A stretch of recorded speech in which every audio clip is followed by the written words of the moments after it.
Creo que ya estamos en vivo ya. Sí, ya estamos en vivo. Bien, vamos a todos bienvenidos. Gracias. Vamos a dar comienzo una vez más a este tema de Gálatas capítulo 3. 3 y 4 de Gálatas es un tema completo, porque es doctrina. Pero hoy estamos sentados, por así decirlo, en un tema sobre lo que es la bendición y la maldición. La maldición de Cristo. Entonces, vamos a leer en Gálatas capítulo 3.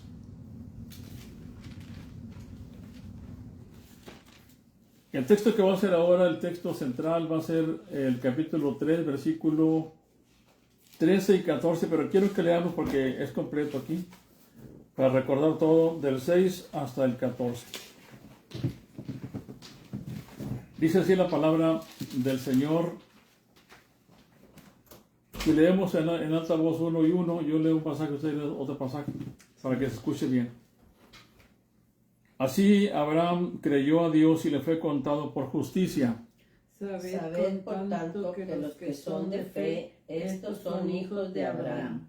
Y la Escritura, previendo que Dios había de justificar por la fe a los gentiles, dio de antemano la buena nueva a Abraham, diciendo: en ti serán benditas todas las naciones. De modo que los de la fe son bendecidos con el creyente Abraham. Porque todos los que dependen de las obras de la ley están bajo maldición, pues escrito está: maldito todo aquel que no permaneciere en todas las cosas escritas en el libro de la ley para hacerlas. Y que por la ley ninguno se justifica para con Dios. Es evidente porque el justo por la fe vivirá. Y la ley no es de fe, sino que dice: el que hiciere estas cosas vivirá por ellas. Cristo nos redimió de la maldición de la ley, hecho por nosotros maldición, porque está escrito: maldito todo aquel que es colgado en madero. Juntos, para que en Cristo Jesús la bendición de Abraham alcanzase a los gentiles, a fin de que por la fe recibiésemos la promesa del Espíritu. Muy bien. Pues ese es el punto. Todo lo que va aquí narrando es la esencia del Evangelio. Diríamos que la pureza del Evangelio está centrada justamente en estas cosas. Porque la esencia de un cristiano está en la fe, ¿verdad? Y aquí nos está diciendo el origen de la fe. O sea, ¿dónde comienza todo? ¿Desde dónde comienza? Porque cuando se analiza la historia de la salvación, tenemos que ver cómo el hombre fue salvo y a quién salvó el Señor. Y así que cuando el apóstol Pablo investiga todo esto, se va hasta los tiempos de Abraham. Porque desde Abraham, que fue llamado el padre de la fe, desde ahí sitúa cómo es que fue salvo Abraham. Y es por la fe. Pero también nos dice el Señor que fue justamente Abraham a quien Dios le dio la promesa de que en Abraham todos los gentiles serían salvados. O sea, los gentiles que creyeran en él. Así que la salvación se extendía. Y cuando Abraham fue salvo siendo un gentil. Así que no era un hebreo, porque todavía no había nación hebrea. Cuando Abraham fue salvo, cuando Dios llamó a Abraham, lo llamó de Ur de los Caldeos, y entonces no había nación de Israel. Él no era hebreo. Así que no era judío, no había hebreos. Por tanto, cuando Dios salvó a este hombre, lo salva a los gentiles, y todo aquel que cree como Abraham creyó, entonces alcanza la bendición de Abraham, porque la bendición se la colocó en Abraham, y en Abraham, la que le colocó el Señor a Abraham era una promesa que se la dijo a Abraham, se la dio a conocer, pero que esa promesa estaba en Cristo. O sea, así es como va narrando todo. Por eso hay un hilo, la cual le llaman los teólogos la historia de la salvación, le llaman el hilo de oro, que recorre por todo el Antiguo Testamento hasta llegar a Cristo, donde se va viendo, es como si fuera un río, donde nada más se ve esa salvación. Y partiendo de Abraham, se puede ver esa cosa. Pero ahora aquí, desde Abraham vemos bendición y vemos también maldición. ¿Se acuerdan de eso? Así que lo que vamos a ver ahora aquí nosotros, y ya vimos la vez pasada, hace 15 días, hablamos de la maldición. Hoy también voy a hablar un poquito más de la maldición. Pero más que todo voy a hablar de la redención. Porque yo mencioné el tema pasado y lo puse como la bendición de Dios, como que Dios maldice a todos los hombres, ¿verdad? A todos los hombres en general. Y ahora vamos a ver la bendición de Dios o la maldición de Dios sobre un solo hombre. Hay un punto que es la maldición de Dios sobre todos los seres humanos. Y eso quiere decir que si Dios los maldijo, no tenemos que preocuparnos si nos maldicen los vecinos, si nos maldicen los demás, sino que la cuestión es que Dios nos ha maldecido. Y nos ha maldecido porque hemos quebrantado la ley. Porque Dios ha dado una ley que es una ley santa. Y esa ley día tras día se va quebrantando. Y cada día que vivimos, la quebrantamos. Por tanto, cada día afirmamos constantemente lo que somos de parte de Dios como seres humanos. Al quebrantar esa ley, somos malditos. Así que no importa qué tan moral sea uno. No importa qué grado de estudios tengas. No importa si haces muchos ritos, ceremonias. No importa lo que tú seas. No importa que tengas grado de estudios avanzados o seas lo mejor en este mundo. No importa, por quebrantar la ley de Dios, estás maldito. Y el estar maldito de parte de Dios, ¿qué significa la palabra maldito? Ese sería un punto aquí para que uno vaya viendo qué es maldito. Maldito es. Porque cuando usted ve cuando ve que Dios creó el mundo, bueno, Dios bendijo. Cada día Dios lo bendijo. Apartado de Dios. Sí, bendijo sus días que Él hizo. Y luego bendijo el Señor un día de reposo. Así que cuando vemos su creación, Dios la bendijo. También, cuando Dios le dio al hombre para que él fructificara, también los bendijo. Si ustedes van viendo, se van dando cuenta, solamente Dios bendice. Nadie más bendice. Si Dios bendice, entonces somos benditos. Si Él te bendice a ti, tú eres bendito. Pero si Él te maldice, pues tú eres maldito. Cuando ves Génesis, capítulo 1 y capítulo 2, ves la bendición de Dios en su creación, porque Él la hizo. Pero cuando pasamos al 3, pues vemos su maldición, porque el hombre pecó. ¿Qué hizo el hombre para que pecara? Pues quebrantó una ley, ¿verdad? Una sola ley que Dios le dio, la quebrantó. Así que, ¿qué dijimos que era el pecado? Primera de Juan 3:4. ¿Se acuerdan? Primera de Juan. Miren, este pasaje queda clarísimo aquí.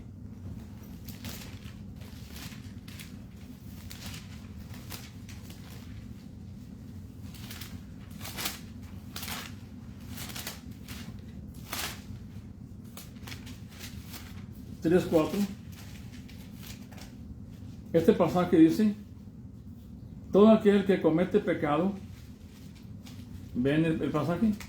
Sí, cualquiera que hace pecado. Infringe también la ley, pues el pecado es infracción de la ley. Todo aquel que comete pecado infringe también la ley. Así que todo hombre en este mundo comete pecado porque infringe la ley. Y el pecado significa infracción de la ley. Así que todos los seres humanos hemos infringido la ley. Todos los días lo hacemos. Por tanto somos pecadores. Y al ser pecadores, la consecuencia del pecado, entonces es la muerte. Y la muerte esa te va a llevar. Cuando vemos la muerte, nosotros vemos la muerte como algo que es, pues simplemente se fue de este mundo y ya. Pero no. La muerte es la separación del cuerpo del alma. O sea, separa el espíritu del cuerpo. Esa es la primera muerte. O sea, lo que uno ve aquí cuando alguien muere, lo que sucede es que simplemente el espíritu sale del cuerpo y lo abandona. Todavía no tiene vida. Como quitarle la conexión, apagar un foco, ya no hay corriente. Es lo mismo, sí. Esta es la primera muerte que tenemos, la muerte física nuestra. Porque simplemente de lo mismo tuyo que tú tenías, tu espíritu, sale, te abandona y ya tú estás muerto. Pero la segunda muerte, entonces es no tanto el abandono de tu espíritu, no, ese es el abandono de Dios. Entonces la maldición de Dios significa precisamente eso. Vamos a ver 2 Tesalonicenses capítulo 1.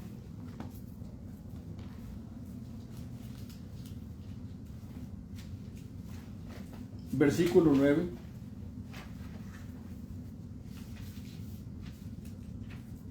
Primera. Sí.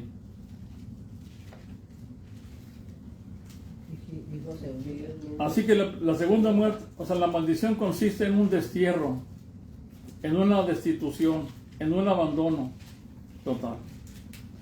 Ve esas palabras que son terribles porque son que eres desterrado, eres abandonado. ¿Es segunda o primera? Segunda de Tesalonicenses capítulo 1, Así es. versículo 9 dice, pero si leemos del versículo 8, vemos el contexto en que está diciendo, dice, en llama de fuego, para dar retribución a los que no conocen a Dios ni obedecen el Evangelio de nuestro Señor Jesucristo. Así que aquí está un punto importante porque aquí nos está diciendo que la gente tiene que obedecer el Evangelio. No solamente es que la gente se le diga ya creyó y es opcional. No es opcional, el Evangelio no es opcional. El Evangelio Dios te lo está mandando, se lo coloca en la persona, se le dice, y cuando la gente lo escucha, queda bajo la obligación de obedecer el Evangelio, porque el texto dice, ni obedecen el Evangelio de nuestro Señor Jesucristo, los cuales, por ese motivo, sufrirán pena de eterna perdición, excluidos de la presencia del Señor y de la gloria de su poder. La primera exclusión que vemos nosotros en la Biblia, ¿cuál es? Bueno, vemos la exclusión de Adán. Eran del huerto. Dios los excluyó, los sacó del huerto, los apartó de su presencia, los dejó fuera de su presencia. Pero antes de eso también había habido otra exclusión que no se ve. No, La de los ángeles que pecaron, de Satanás mismo, ¿verdad? Que ya estaba ahí presente. Pero no se dice, ¿verdad? Ahí No, aquí no se menciona. Ahí no. No, pero sí hay otras partes que mencionan, Sí. porque está en la palabra de Dios. Ellos fueron también excluidos de Dios y fueron arrojados de su presencia. Entonces, ser arrojado de su presencia es estar malditos. ¿Por qué es que Dios arrojó a Adán del huerto? Porque estaba maldito. Y todos los seres que nacimos de Adán, nacimos entonces en el mismo estado en que Adán estaba, malditos. Por tanto, Adán estaba en un estado de pecador, somos todos malditos. Amén. Amén. Ese es el punto. Queda clarísimo entonces que todos los seres humanos, al nacer en este mundo, por haber nacido de un pecador que está maldito, también nacen malditos. Aunque se vean inocentes, como dice uno, los niños pequeñitos. Pero ya nacen así, sentenciados a muerte. Amén. Amén. Entonces, así que es una exclusión. La maldición de Dios significa una exclusión de Dios, un alejamiento totalmente de Dios. Por eso Jesús dijo, Dios mío, ¿por qué me has desamparado? Porque lo más terrible del Señor en la cruz de Calvario no era el hecho de que Él fuera clavado en la cruz, sino lo que Él le dolió más al Señor era que su padre que Dios mío, Dios lo había desamparado. Dijo, ¿por qué me has desamparado? Entonces, el desamparo de Dios, esa es la maldición. Y si el Señor lo desamparó, ¿qué significaba entonces en ese momento con Cristo, en aquella cruz? ¿Estaba bendito o estaba maldito? Entonces el pasaje de Gálatas capítulo 3, que ahorita leímos, versículo 13, dice, Cristo nos redimió de la maldición de la ley hecha por nosotros maldición, porque dice maldito todo que es colgado en madero. ¿Lo ven? Así que la maldición significa exclusión. Maldición es exclusión. Sí, es una exclusión. Eso es lo que nos indica la palabra maldición. Consiste en un destierro. Si usamos la palabra destierro, tal vez sea más fuerte y más impactante, porque un desterrado. A veces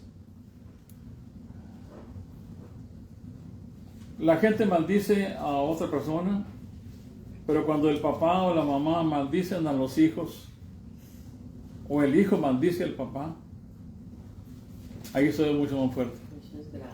Eso está grave. Pero cuando Dios te maldice, entonces sí está mucho más grave. Porque ya no hay forma, no hay manera de que tú quites esa maldición. Tú no puedes hacerlo.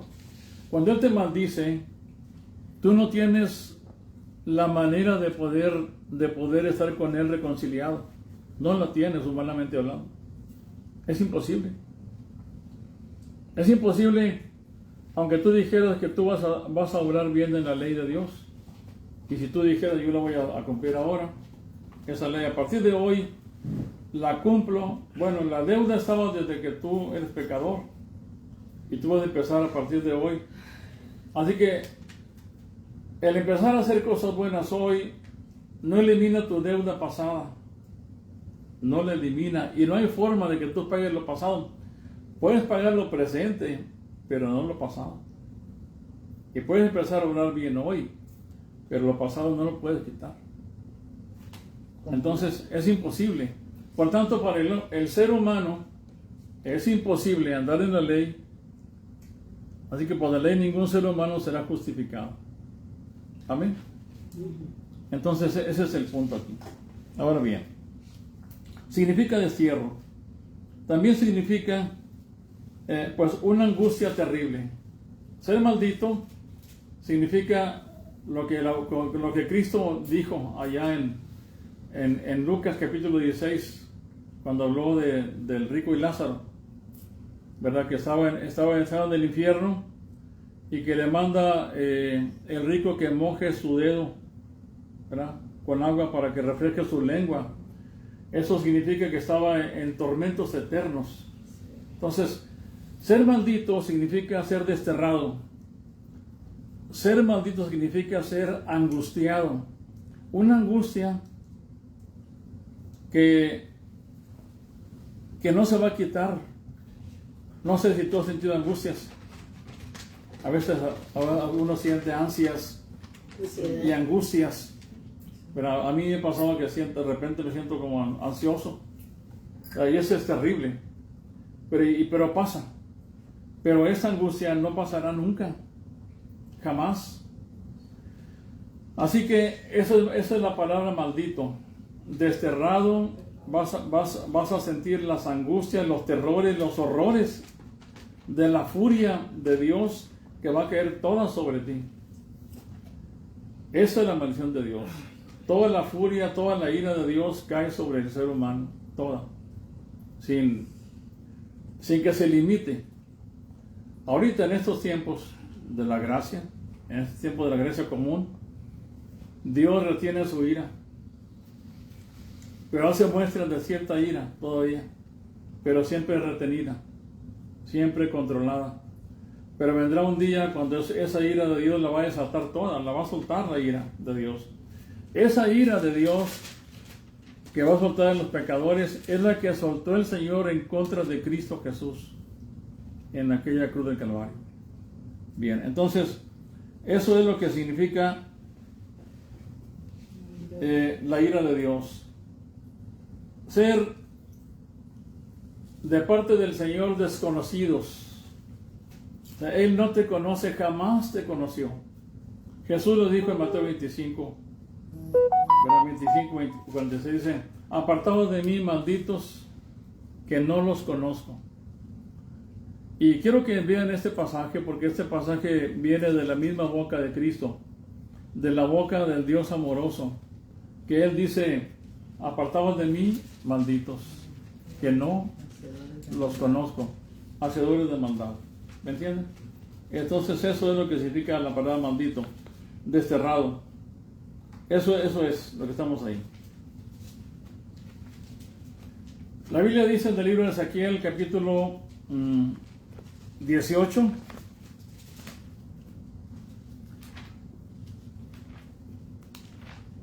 versículo 4.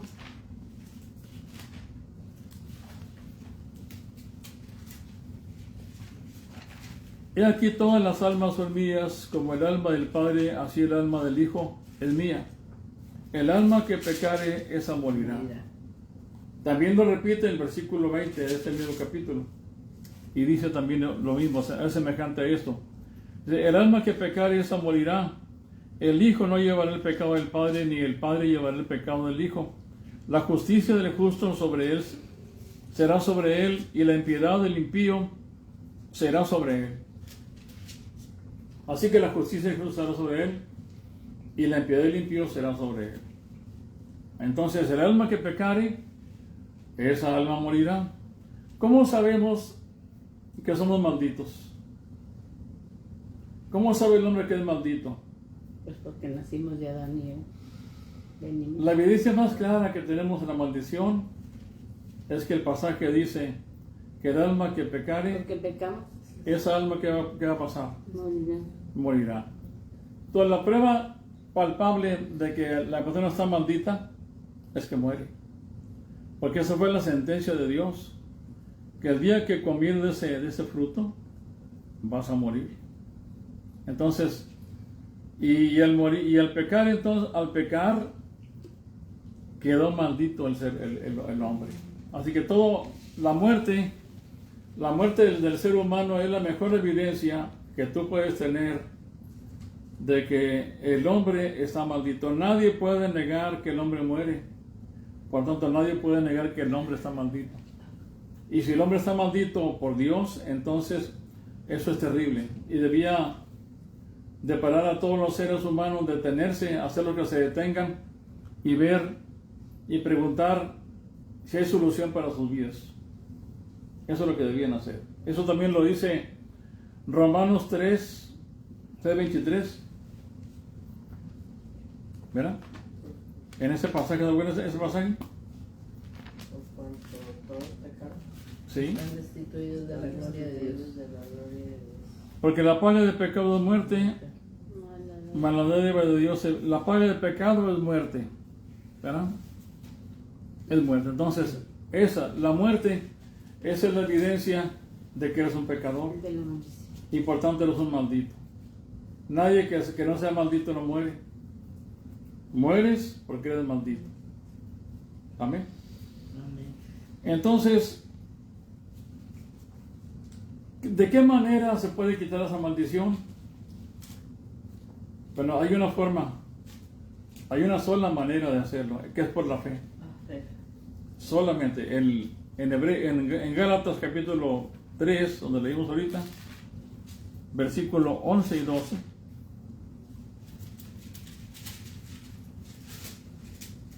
Sobre todo el 12, es el 11. Dice, es el capítulo 3, versículo 11. Dice: y que por la ley ninguno se justifica para con Dios es evidente. ¿Por qué? Porque el justo por la fe vivirá. Así que, creyendo en el Señor es como tú quitas la maldición. Esa es la única manera en que lo puedes hacer. Y de esa manera tú no haces ninguna obra. Simplemente vas a creer, vas a confiar totalmente en Cristo. Así que la cuestión es, Si tú eres maldito, sé que soy muy feo y soy muy rudo, pero esa es la gran realidad. Sí. Y la cuestión es que podamos ser despertados a esta verdad para que tengamos atención al Señor. Si eres un maldito, entonces tienes que pensar que si tú caminas hoy, estás sentado hoy, estás trabajando el día de hoy, estás maldito. Pero la pregunta es, ¿quieres seguir maldito toda esta tarde? ¿Quieres morir maldito? Porque hoy que estás vivo, tienes una esperanza de salvación en el Evangelio de Cristo, que si lo obedeces y lo crees, entonces serás bendito. Pero si tú no lo obedeces y no lo crees, seguirás siendo un maldito. Puedes entonces caminar esta tarde como maldito. Puedes dormir esta tarde como maldito. Te puedes también despertar como un maldito. Cuando comes, es como maldito. Repito esto porque quiero que se quede muy claro este punto. Porque esto no se dice. Hablamos siempre de la bendición, pero no hablamos de la maldición, porque esa es la parte más importante de nosotros. Caminamos cantando y bailando, pero al mismo tiempo somos malditos.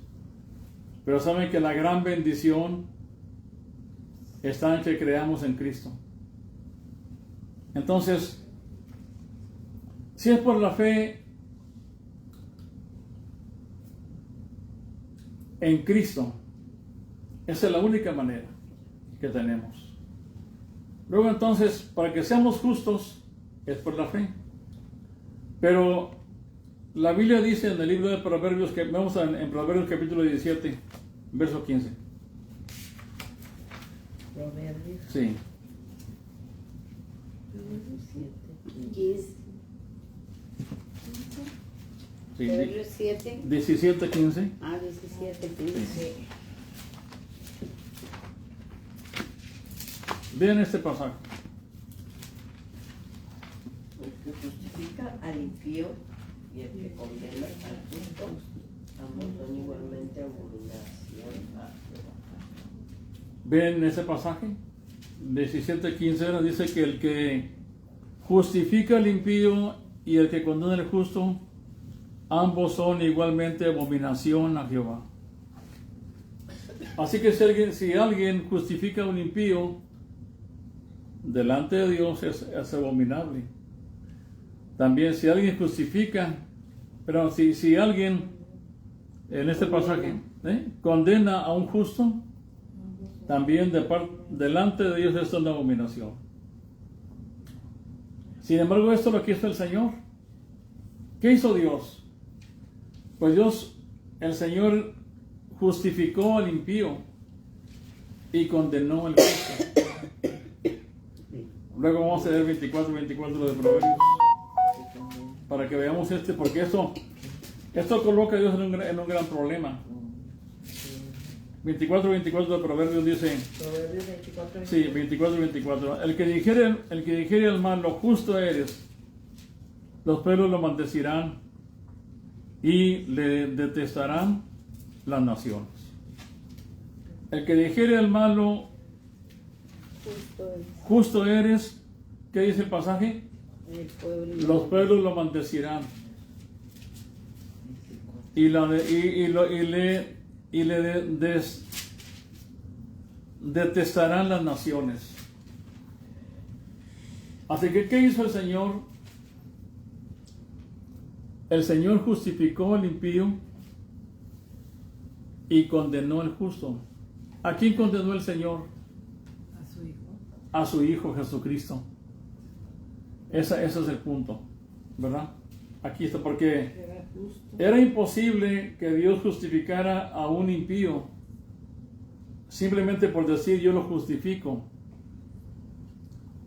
Y entonces Él tuvo que sacrificar a un justo, que es su Hijo Jesucristo. A Jesucristo el justo, a veces le dice la palabra de Dios. Lo sacrifica y entonces, ¿qué es lo que sucede ahí? ¿Qué es lo que pasa ahí cuando el Señor hace eso? Él también se justifica, porque todas tus impiedades, aquí entramos ya en la redención del Señor. Aquí estamos entrando ya en la manera en cómo el Señor ahora te va a redimir, porque el texto dice en Gálatas 3, Cristo nos redimió de la maldición. de la maldición de la ley. Cristo nos redimió de la maldición de la ley, ¿verdad? Aquí estamos ya en eso. Pero ¿cómo es que lo hace el Señor? ¿Cómo es que Él sí justifica un impío y condena un justo, y Él todavía queda justo sin que se pueda decir el Señor es maldito?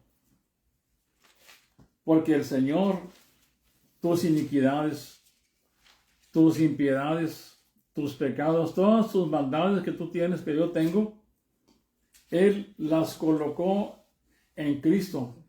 Todas pasaron a la cuenta de Cristo, y todas las justicias de Cristo se pasan a tu cuenta. Eso es lo que hace el Señor. Así que en la primera carta a los Corintios,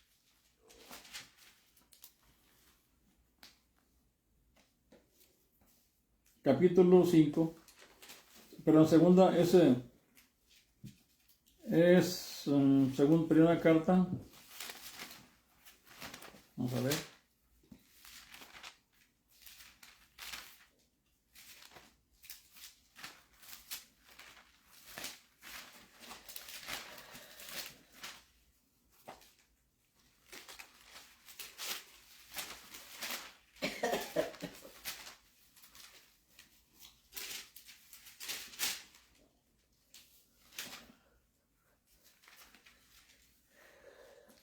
Bueno, otro lo encuentro. Se fue el pasaje, pero quiero que veamos ese movimiento. Miren, en el libro del Éxodo, cuando ustedes recuerdan, vemos el momento cuando el Señor sacó a su pueblo de Israel, ¿verdad? Sí. Ellos eran pecadores también. Todos eran pecadores. Pero cuando el Señor los salvó, entonces lo que sucedió fue que hubo una Pascua. En el capítulo 12 de Éxodo, vemos que antes de partir se mata el cordero pascual. Y la orden del Señor en este sentido es que se mate el cordero pascual y que la sangre del cordero se ponga en el dintel de la puerta. Toda la puerta debía ser llena de sangre, marcada con sangre del cordero que se había matado en esa casa. Cuando venía el ángel de la muerte, veía la sangre del cordero y pasaba de largo. Entonces, eso fue lo que salvó a esas familias. La sangre del cordero lo está salvando. Y en el libro de Levítico tenemos la manera en que Dios hacía también estas cosas. O sea, la manera en que Él traspasa los pecados de uno hacia el otro. Y ahí entonces buscaba un chivo expiatorio. Y en el capítulo 16 del Levítico tenemos lo que se llama la expiación. Esa es la parte más importante en Levítico. Todo ese libro de Levítico, la parte que importa más de todo este libro es el capítulo 16. Porque en ese libro había un solo día en el año cuando se llevaba la expiación. Y ahí, en ese día, entraba el sumo sacerdote en el lugar santísimo. Ahí. Pero también en ese día. Entonces, lo que hacían era que tomaban vamos a leer Levítico capítulo 16, porque quiero que veamos cómo es que Dios lo lleva a cabo esto. Y es exactamente un tipo de Cristo, porque todo es una tipología. 16.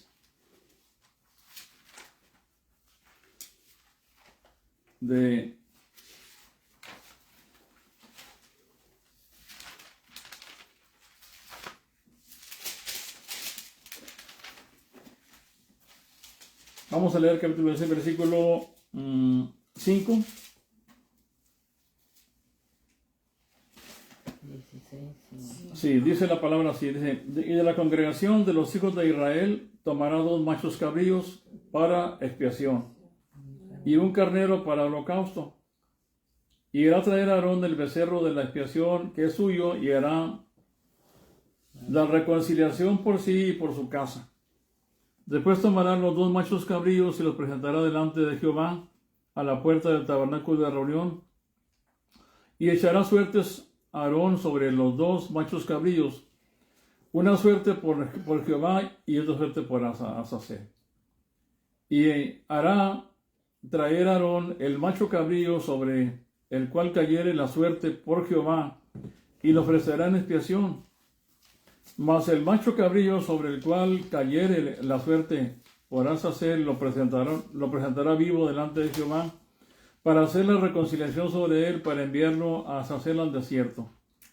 Ahora quiero que brinquemos hasta al versículo 20 y 21 y 22. Cuando hubiere acabado de expiar el santuario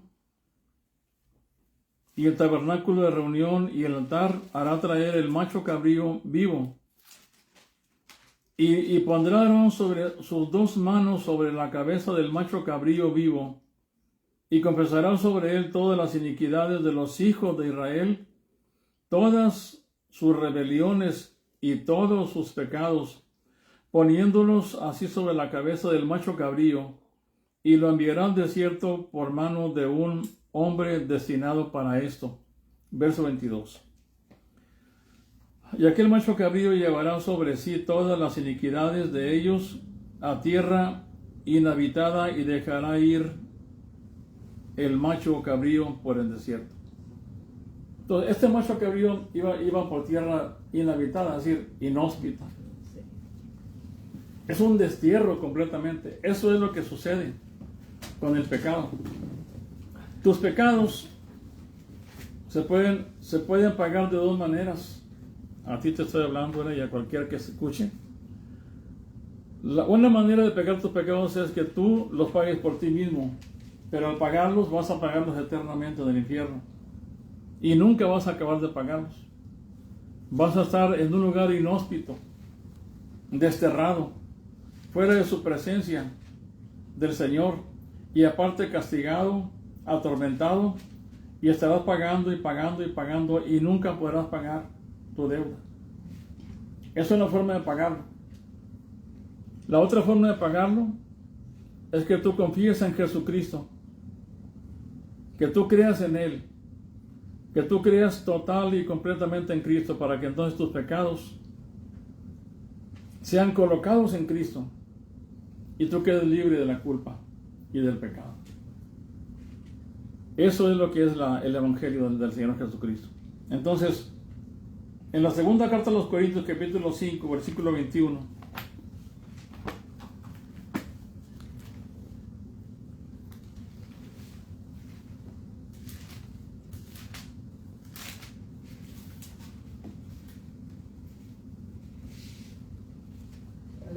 Segunda carta a los Corintios 5, 21.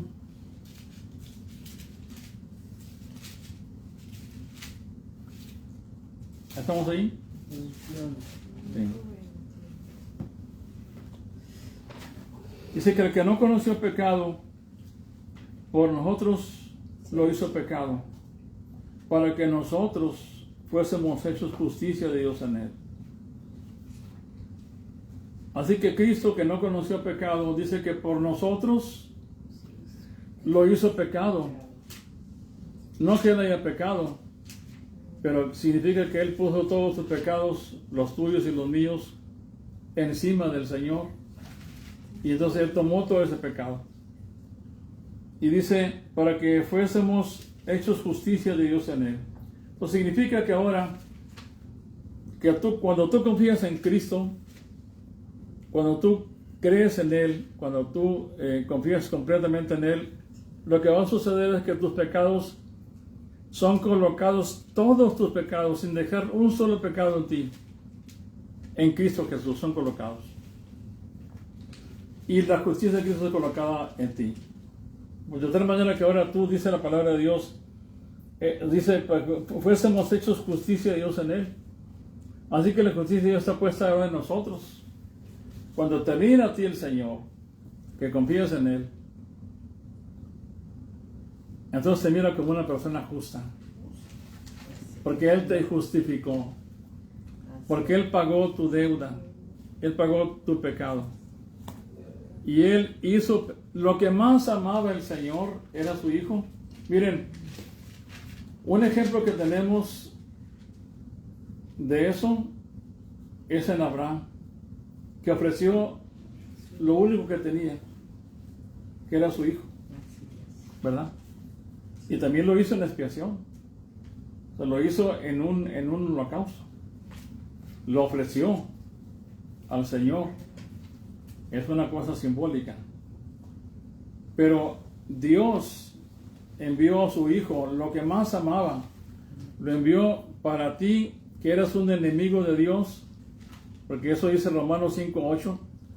Ese pasaje dice que siendo enemigos de Dios, ¿qué es el pasaje? Sí. Dice que Él nos hizo sus amigos, ¿verdad? Vamos a leer el pasaje. Romanos 5:8, 5:10. Romanos 5:10.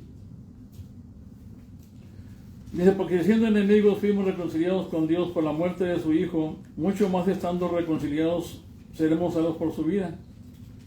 Cuando éramos enemigos, nosotros, Él nos amó a nosotros.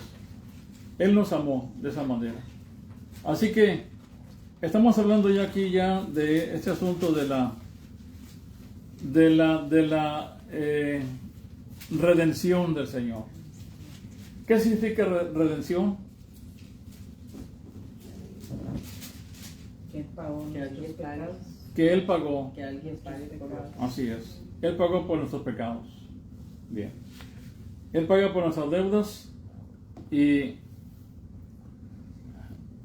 ese acto de pagar de redimirnos, quiere decir que Él vino y lo hace de esta manera. Según la Biblia usa 3 palabras para darnos a entender cómo es que Cristo Jesús vino a este mundo y nos compró. Estábamos en un estado de esclavos, de esclavitud. Es como un mercado de esclavos. El Señor viene y paga por ese esclavo. Lo compra y lo libera y se lo lleva y lo suelta. Y ahora es libre. Entonces, esa es la forma en que el Señor paga nuestros pecados. Vamos a leer ahí en Romanos capítulo 3, versículo 23 hasta el 26.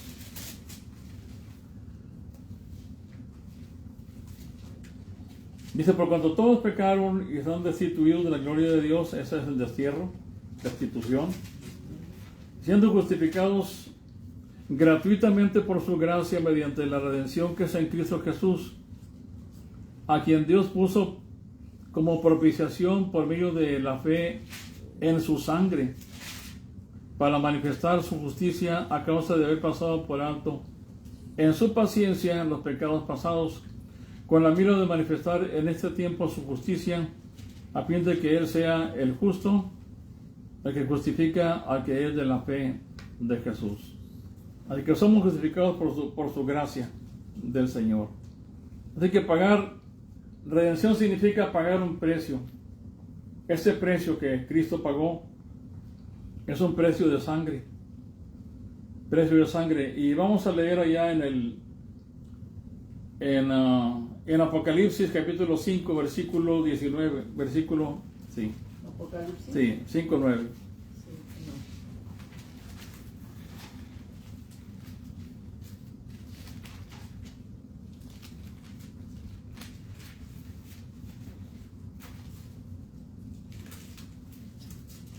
Aquí cuando leemos este pasaje ya estamos ya ante un momento cuando están cantando, ¿verdad?, en el cielo, delante del Cordero, el cántico de redención.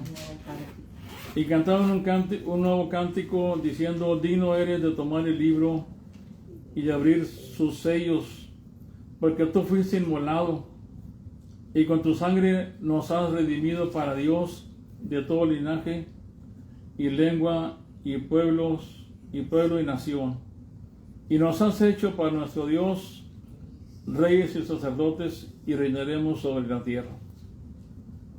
Leemos el 14, versículo 3 y 4.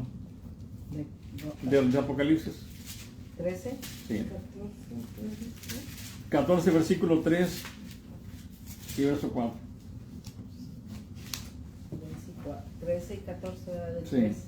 14, 3. 14, 3 y 4. Ah, Sí. 14, 3 y 4. ¿Estamos ahí? Y cantaban un cántico nuevo delante del trono, delante de los 4 seres vivientes de los ancianos, y nadie podía aprender el cántico sino aquellos 144,000 que fueron redimidos, esta es la palabra, de entre los de la tierra.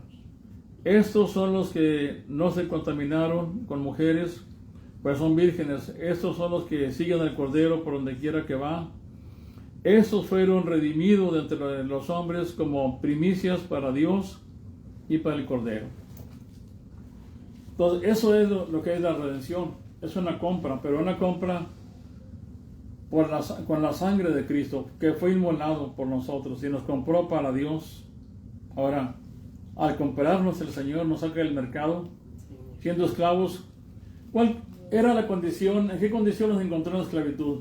Miren, vamos a Romanos ahora para que veamos en qué condición nos encontró el Señor. Romanos 3, versículo 10 al versículo 18. Dice la palabra del Señor, como está escrito, esta es la condición cuando el Señor vino a buscarnos a nosotros y nos encontró de esta manera. No hay justo ni aun uno. Hay justos, bueno, el texto dice que no hay justo ni aun uno. No hay quien entienda. No hay quien busque a Dios. Todos se desviaron, a unas se hicieron inútiles. No hay quien haga lo bueno, no hay ni siquiera uno. Sepulcro abierto, y aquí en este pasaje, es como si tú fueras al doctor y él te va a examinar y te dice abre tu boca, ¿verdad? Para examinarte. Y cuando abres tu boca, porque todo lo que encuentras dentro de ti, encuentra veneno en tus labios. La garganta, dice la palabra de Dios, sepulcro abierto su garganta. Así es como la describe.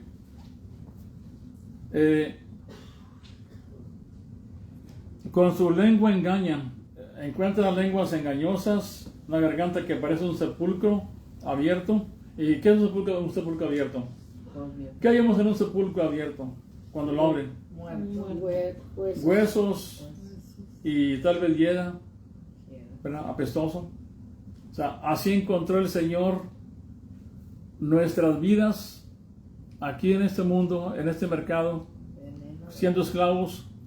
Cuando nos examinó el Señor, cuando tú te examinas a ti mismo y dices, bueno, pues somos buenos, sí, hay ciertas bondades en nosotros, desde nuestro punto de vista, pero cuando Dios te examina a ti, lo que va a encontrar en ti va a ser un sepulcro en tu garganta abierto, o sea, apestoso, una lengua engañosa, va a encontrar veneno de áspid debajo de tus labios. Su boca está llena de maldición y de amargura.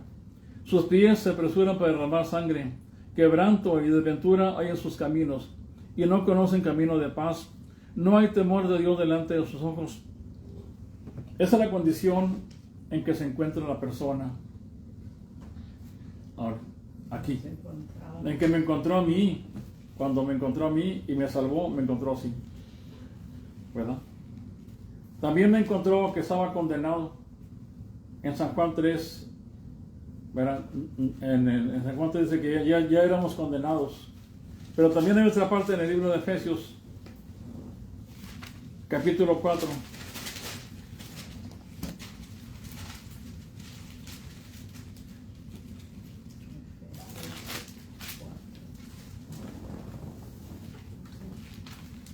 Vamos a ver cómo el Señor nos encuentra. Versículo 17.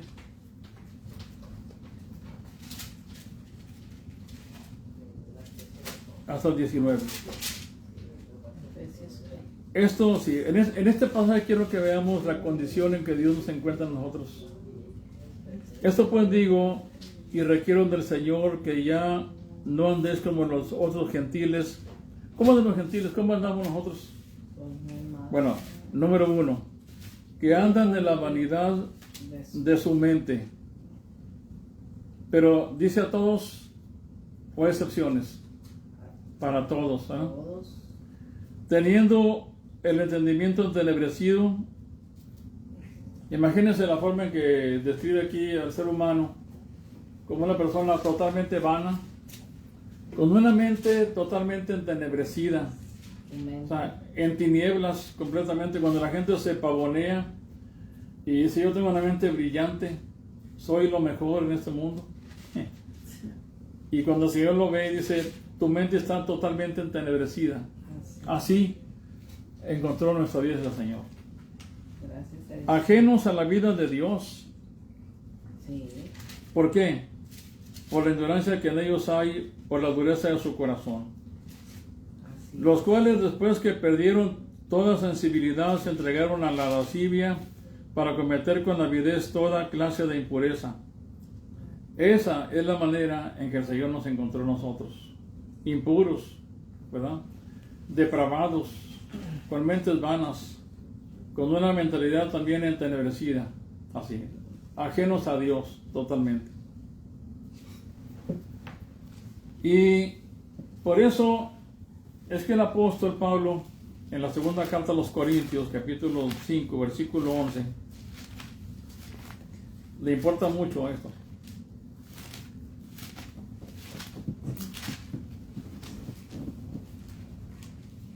Dice: conociendo pues el temor del Señor, persuadimos a los hombres, pues a Dios les es manifiesto lo que somos, y espero que también lo sea a vuestras conciencias. Pero aquí el punto es conociendo el temor del Señor. Ese temor del Señor no lo conocen ellos, pero también otro texto dice, o sea, otra versión dice el terror del Señor. Y eso es lo que se predica también. Cuando Pablo está predicando el terror del Señor. El terror, ¿me entienden? Así que, ¿qué significa entonces todo esto? Cuando la maldición de la ley es la violación de la ley de Dios. Así queda claro.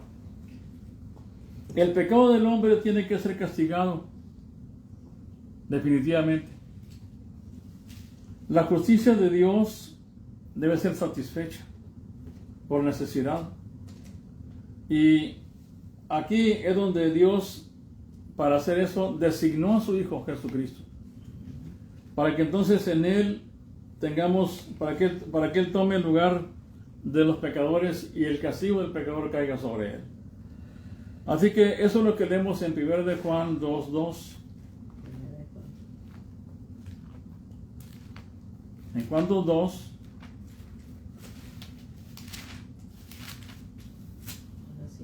dice: y eres la propiciación por nuestros pecados. O sea, aquí la palabra propiciación es como si dijera: y eres la satisfacción por nuestros pecados. O sea, Él satisfizo la demanda de la ley que había en contra nuestra. Él la satisfizo.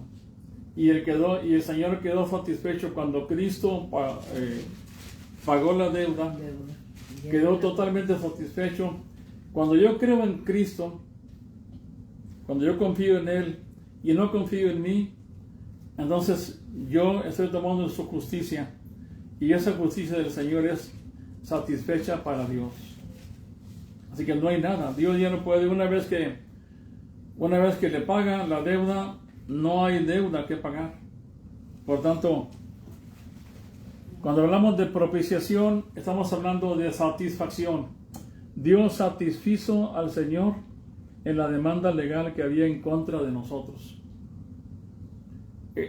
Porque aquí cuando hablamos de este pasaje habla de un abogado, ¿no? El versículo 1 de 1 de Juan 2:1.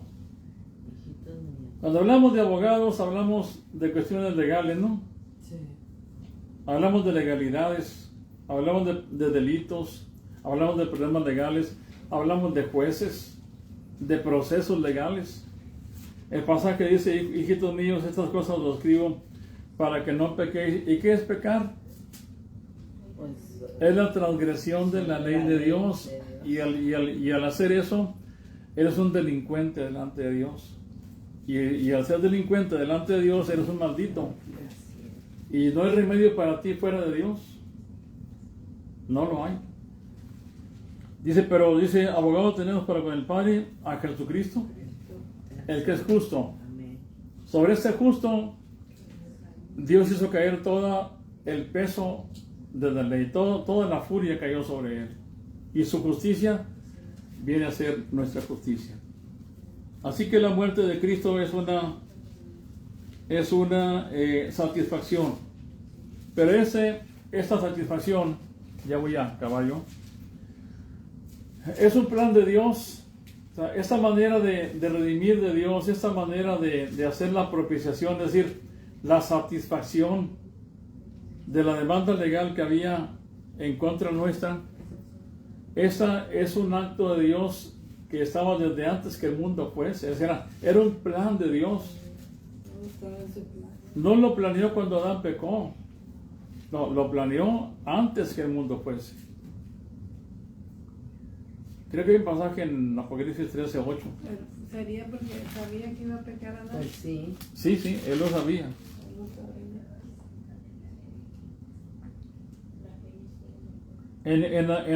En Apocalipsis 13:8 dice, y los adoradores, perdón, y los que adoran a todos, y lo adoraron todos los moradores de la tierra, ¿Y los cuyos qué? nombres, es 13:8 de Apocalipsis, 13:8.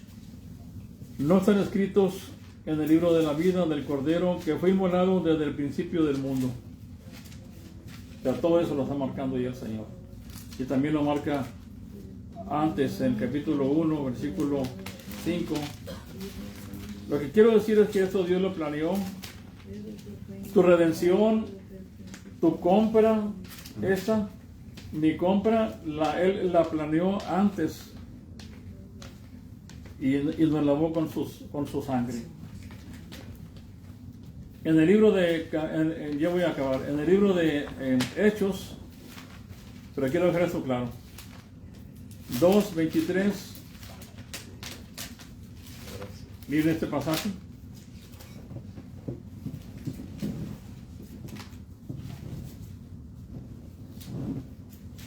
Los 23 de Hechos. Dice, a este entregado por el determinado consejo y anticipado conocimiento de Dios, vean el punto. A este entregado por el determinado consejo y anticipado conocimiento de Dios, prendisteis y matasteis por mano de inicuos, crucificándole. ¿Verdad? O sea, ya Dios lo había determinado desde antes, mucho tiempo antes. Y luego en capítulo 4, verso 28 dice, para hacer esto, para hacer cuanto tu mano y tu consejo habían antes determinado que sucediera.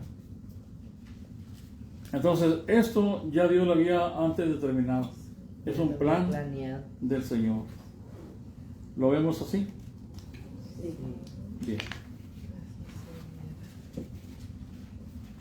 Qué bonita la palabra. Entonces, esta redención que el Señor hizo por nosotros, o sea, nos compró a nosotros la iglesia. Precio de sangre. Voy a decir esto porque a lo mejor no.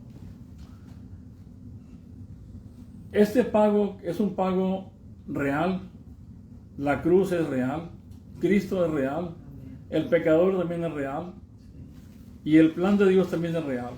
Todo es real. Así que este pago que Cristo hizo es un pago que Él lo pagó a quien iba a creer en Cristo. Está vigente. Amén. ¿Vale? Está vigente. No entiendo. Que está vigente. Está vigente, sí. Está vigente, perdón. Sí, está vigente, exactamente. Está vigente para todo aquel que cree. Si alguno está en problemas, Legal. lo único legales, sí, porque así es. Lo que debe hacer es creer en Cristo, confiar en Él y no apoyarse en otra cosa que no sea Jesucristo. Entonces, dice la palabra de Dios que Él dio su vida por sus ovejas. Sus ovejas. También dice que por sus amigos. Y también otra parte de que la dio por su iglesia.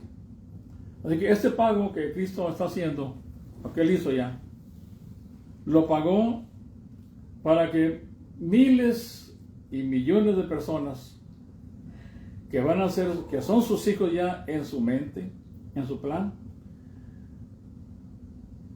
esa es la gente que va a creer en Él.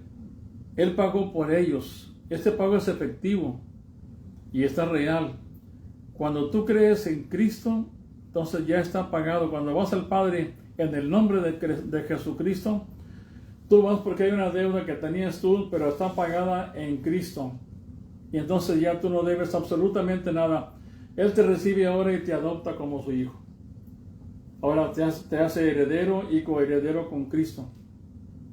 Entonces, y ahora, lo último que tenemos aquí en Gálatas 3, versículo 14.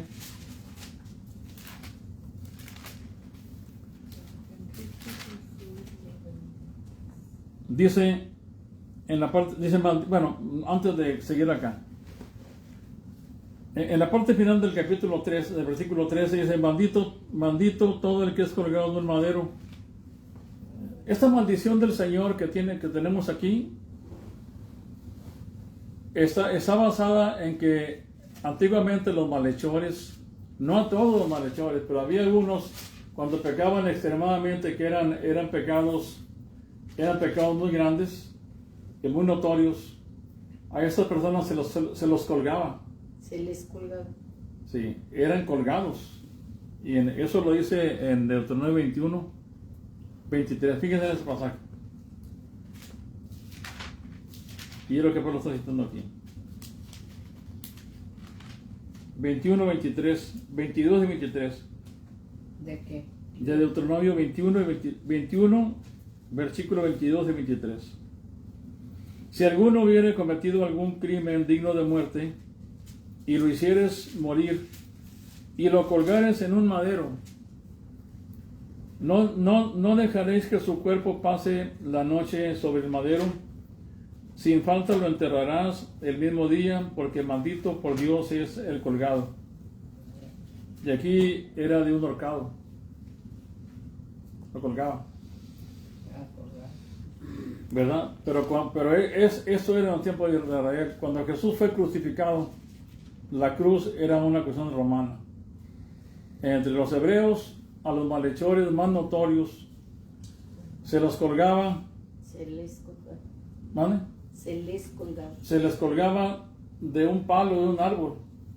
Pero cuando estaban colgados ahí, se exhibían delante de todos, para que todos supieran que era un malhechor de los más peligrosos que había. Pero no podía pasarse la noche. Antes que oscureciera debían bajarlo de ahí. Así que eso también sucedió acá, pero en este caso del Señor Jesucristo, Él también fue colgado de un madero. Y por eso quedó clarísimo que era maldito. Cristo Jesús, el justo, el bendito, el Dios de amor, Dios Padre, lo maldijo el Señor. ¿Crees tú esto? ¿Crees tú que Dios Padre, amando tanto a su Hijo, lo maldijo para poder justificarte a ti, siendo su enemigo, siendo lo peor de la vida, siendo lo más terrible que puede haber en este mundo? Dios maldijo a su propio Hijo para que tú tuvieras libertad y tu pecado fuera quitado de ti. Amén. Amén. Así que eso es lo que tenemos aquí. Y para terminar con esto, aquí ya termino ya. Leo el versículo 14. ¿De Deuteronomio? No, del capítulo 3. Gálatas 3, versículo 14. Para que en Cristo Jesús la bendición de Abraham alcanzase a los gentiles. Y aquí está el propósito. A fin de que por la fe recibiésemos la promesa del Espíritu. Entonces, hay dos tipos de personas en este mundo: los que tienen el Espíritu y los que no lo tienen. Los que no lo tienen son malditos. Los que lo tienen son benditos. Pero esa bendición de Dios fue porque Dios maldijo a su Hijo. O sea, tú y yo fuimos llevados al cielo por las puertas del infierno. Sí. Así. Así, con esto, nada más te digo así: confía en Cristo. Aférrate a Él. No confíes en nada más que no sea el Señor Jesús, porque en Él tienes la única solución para tu propia vida. Así que te lo dejo de esa manera.